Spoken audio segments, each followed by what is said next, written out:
স্বৈরাচারের অবস্থা বর্তমান দুনিয়াতে সবথেকে খারাপ। কমিউনিস্ট দেশগুলোর দিকে তাকান, স্বৈরাচারের মৃত্যুর ফয়সালা হয়ে গেছে, স্বৈরাচারের সময় আর বেশি বাকি নাই।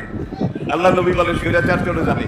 স্বৈরাচার বিদায়ের পরে সুন্নাত তাকুনু খেলাফত আলা মিনহাজিন নবুওয়াত, মাশরিক মাগরিব শিমাল জনুব, পুরো দুনিয়াতে স্বৈরাচার বিদায়ের পরে আমি নবীর খুন রাঙ্গা, দাঁত ভাঙ্গা, রক্তে রাঙ্গা, আমার মাথার খুলি ভাঙ্গা পূর্ণাঙ্গ ইসলামী খেলাফত কায়েম হবে।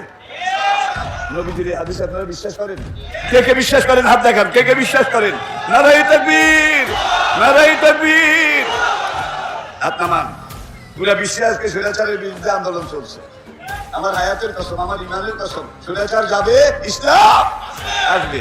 এখন যদি আপনি ইসলামের পক্ষে কাজ করেন, ইসলাম কায়েম হয়েছে দেখতে পারেননি, কিন্তু হবে তো, হবে তো। আসরের মাঝে দাঁড়ায় বলবেন রব্বুল আলামিন, আমি তো একজন শেয়ার হোল্ডার ছিলাম, আমি তো ইসলামের পক্ষে কাজ করেছি, আমি তো একজন শেয়ার হোল্ডার ছিলাম।